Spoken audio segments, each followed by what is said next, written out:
Hey, I'm gonna start this module with a story. This is a real story that happened. It was a couple of years ago in the last hurricanes that we had in 2024.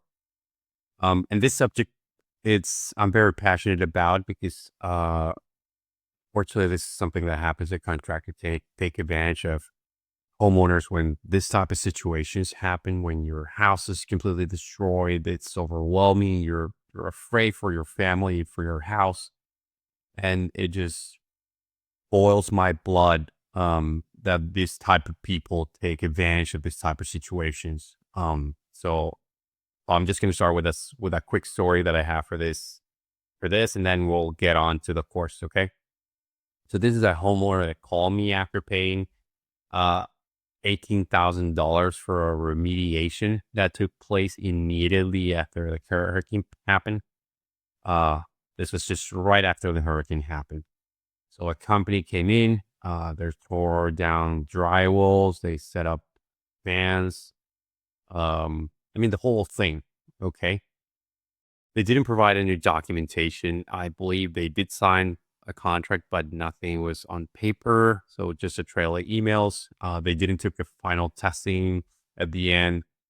They called us, of course, and when I walked and inspected the space, I found active mold still in several walls of the property. And this for me was just, again, it was a house that was completely destroyed by the hurricane. It was infuriating. The insurance company rejected the claim, of course, because the way the claims are presented is very important. Apparently they weren't even licensed by the state, so they couldn't even do the work to begin with.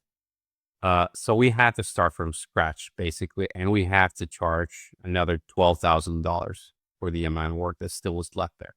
We're talking about $30,000 of work completed for a job that wasn't done properly the first time. So that's why this type of lesson exists. I don't want to scare you guys, but this is something that unfortunately exists, and I just want to make sure this never happens to you. Okay, so that's the whole purpose of this section. So in this lesson, we're going to be talking about contractor red flags in particular. Okay. You're going to see two other lessons in this module, which is going to be, I'm going to give you the scripts, what to tell and what to ask, what are important questions that you should ask to each contractor. And then I'm going to give you a scorecard at the end. For this lesson is going to be warning signs, red flags, and also good signs that you should see on a good contractor that should give you a good idea what a professional should actually look like. I'm giving you a checklist at the end of this lesson. That way you can also have it in paper, or if you want to have it in your phone and your iPad, it's always good to have supporting documentation for this. Keep it in your car if you want, or just have it in your house. Every time you get a contractor quote or you have someone coming into your house, just take a look at it and go through it so you can get a good idea who's actually working in your house. Okay. The first red flag, I'm sorry, it's pressure tactic. That's the first one you're gonna see. It sounds like we need to open this wall right now. If you wait, it's gonna cost you double the amount of money. Or another typical that we've seen is I can only give you this price today. After today is gonna go up significantly. So those are pressure tactics. They just want to get into your house and do the work. And here's what I want you to actually understand in this type of scenarios. There's a difference between real emergency and a manufacturer one. Okay. So a real emergency would be a burst pipe, for example, something that's actually gushing water right now, actively flooding your living room, for example. That would be an emergency that requires fast action. So if you need to have a plumber stop the water, that would be the first thing. Absolutely. A contractor showing up after a storm, for example, you haven't seen any damages inside your house, but they're pushing you to sign paperwork on the spot without showing you any qualifications or without showing you any proof of damage. That's definitely not urgency. Okay. They're manipulating you or trying to manipulate you to just get on with them and pay them a lot of money. So what to do? Always ask for a written scope of work. Ask them to show you the damage. Always say it's your property. You should be able to see what's going on. and let them explain why it's urgent. A real professional is not going to have any issues explaining that calmly. Okay. If they get defensive, if they get, then that's also an answer for you as well. Okay. So that will be the first red flag. Okay. The second red flag, it's going to be an estimate that's dramatically lower than other estimates. I know initially this may feel as the win, like, oh my God, we got such a good price for this, but usually the cheapest is the most expensive one. That's what I always tell.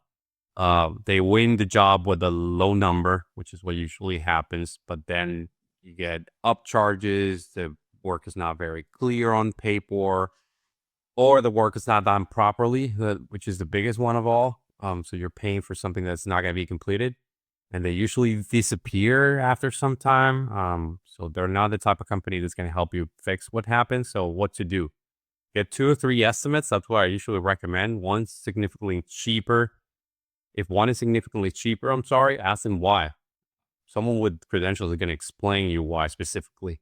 You're not just buying materials here. You're buying experience and accountability in this type of work. Okay, licensing. We're talking about a lot of stuff, and most of all, peace of mind. So the cheapest option in this type of cases rarely ends up being the cheapest for you, and the cheapest outcome for your situation. Okay.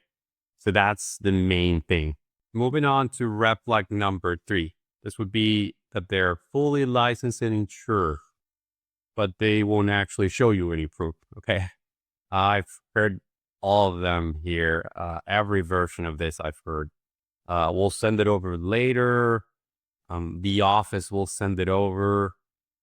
Don't worry, we've been in business for 20 years, but the other day, none of that is documentation that you can actually use. They usually don't send it over anyways. So you sign at that time and then you end up with a contract with people that shouldn't even be doing the work. In Florida, mold assessors and mold remediators must be licensed. They have to be licensed to be able to perform this type of work by the state. So any legitimate contractor will have their license number usually in their vans, usually even in their shirts. I've seen it. And their proposals, they should put the license in there. Their website, of course. So you're going to see their license. You should be seeing it everywhere. Okay. So what to do with this type of cases? Before any work begins, ask for a copy of their license. That'll be the main thing. And usually you can also request their general liability insurance, because that's also important. If they have that certificate, they'll gladly give it to you. If they hesitate or they give you any excuses or, well, we'll send it next week, we just have an issue with, that's red flag. Walk away from that. Red flag number 4 is the we'll just spread red flag. This happens constantly, especially after mold is found. People saying that they don't need to do testing. We'll just clean it up with antimicrobial spray and that'll be it. Those are the type of cases that you should run away from. And these are very common. That is not a mold remediation. That is not proper mold remediation protocol. Proper mold remediation involves containment of the affected areas, HEPA filtration. So you're going to see HEPA filters installed in your property, removal of contaminated materials. Unless you remove the contaminated material, they're not going to be able to see what's behind it, which means they're going to leave mold in your property. And then you have to have a PRV, a post-remediation verification testing at the end to make sure everything's clean. If a company is not containing the area, not using air scrubbers, and just not documenting the entire process, they're not remediating the mold in this case.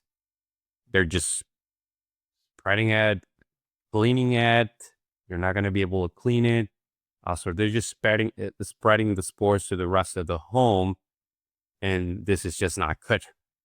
So what to do in this type of cases? Ask them specifically about their containment protocol and ask them about their procedures. If they use HEPA filter scrubbers, ask about clearance. Do you guys take a test at the end of the work to make sure that the air is clean, that I'm going to be breathing clean air after the job is completed?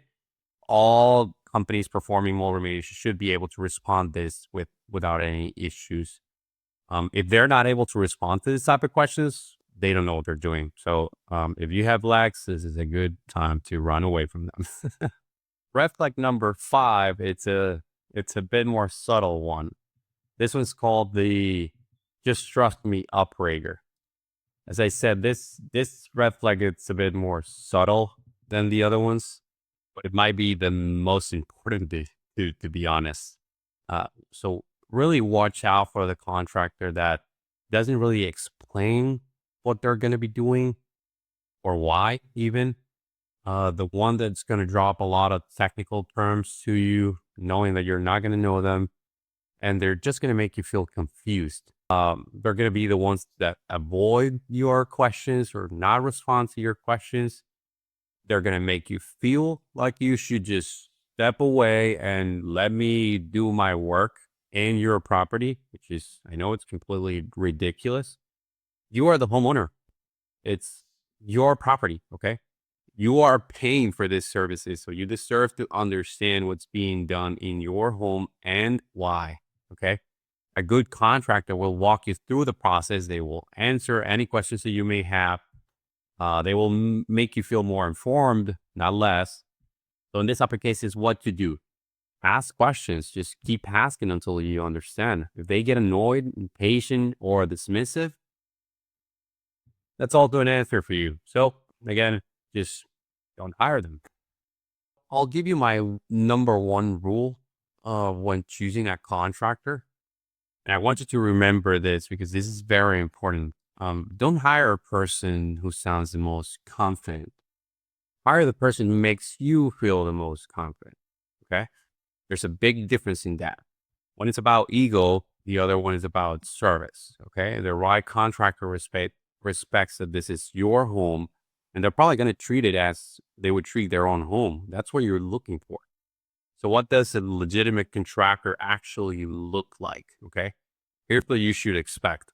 Clear inspection with a written report, a defined scope of work, including cost and timeline before anything starts, proper containment and cleanup procedures for any mold or water work, before and after documentation, and the post remediation verification testing if mold is involved. Okay. A license and insurance certificate shown without any hesitation, and just someone who treats your home like their own. If our contractor checks all those boxes, you're going to be in good hands. Okay. Right. In the resources section below this video, you'll find the contractor vetting list checklist, the contractor vetting checklist. Print it out if you want, or just have it close with you, have it on your phone, have it on your tablet. Every time you meet a contractor, whether it's for mold, for water, damaged roofing, anything, it has the red flags on one side. It's a red box, and it has the green lights on the right side. It's a green box. If a contractor fails more than 2 items on that list, trust your gut and just move on with the next one. In the next lesson, we're going to cover exactly the scripts that you can use when talking to them. If you don't know what to tell them, what to ask them, so you know exactly what to say and how to say it.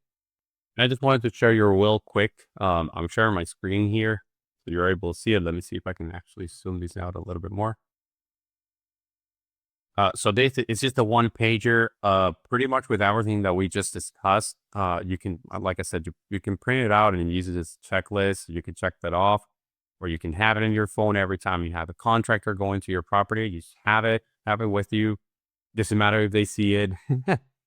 And as I said, if you have 2 or more on this end that you have to fill it in because, again, they pressure you or they only give you a verbal estimate. They don't give you any documentation. The quote is dramatically lower. I have a couple more that I didn't mention here. So go through them. Again, if you have more than 2 that you're checking out, just move on and go to the next contractor. You should have someone, all contractors should fill all the green boxes, to be completely honest. I can give them the benefit of the doubt. I'm a contractor myself, and they should be patient with you. They should explain the process to you, and you should feel comfortable having that person working in your home. Okay. So I just wanted to show you this. This is what you're going to have in this lesson. I'll see you in the next one.